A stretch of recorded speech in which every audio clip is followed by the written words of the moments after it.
Now, joining me is a top agricultural expert who warned the Sri Lankan government not to do this. Do not ban these fertilisers. And for that, he was sacked from all his advisory positions in Sri Lanka's agricultural ministry. He is Professor Buddhi Marambe, and he joins me from Sri Lanka.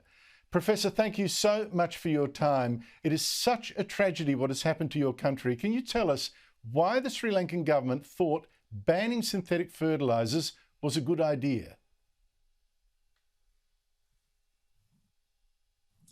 Yeah, thank you very much for inviting me for this program. Well, it's a very interesting scenario that Sri Lankan government announced in late April in 2021 that the fertilizers and pesticides would be banned totally within few months. Actually, the fertilizer import ban was immediate.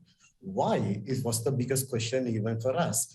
A lot of people thought it's an issue with respect to foreign currency even at that time about a year ago, but that was not the case. There have been ill advice given to the president saying that the fertilizers and pesticides leads to non-communicable disease, initiation as well as spread.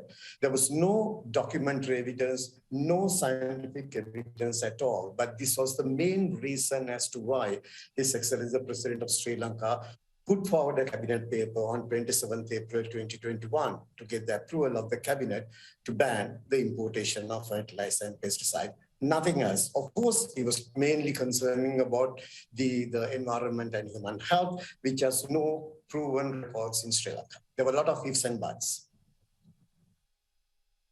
And yet this has caused so much damage. Now, why is that? Why is fertiliser so crucial in growing crops in Sri Lanka?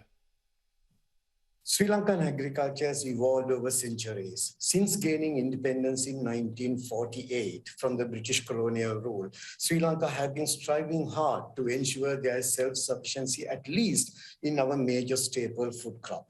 By 1950s, using traditional varieties, traditional technologies, we were only gaining an average yield of 650 kilograms per hectare. But look what has happened after about 7 years. Thanks to the scientists, thanks to our breeding program, and more importantly, farmers embracing these new technologies that have been made available. By 2020-2021, Sri Lanka has been producing rice at an average yield of more than 4,300 kilograms per hectare. When you increase the productivity, when you increase the yield per unit area, that means you have to supply enough nutrition, enough food for the plant to make sure it grows well and produce the desired yield. Naturally, synthetic fertilizers comes to the help so that it can provide the required quantities of nutrients to support the growth and development of the crops, whether it's going to be an annual crop or perennial crop.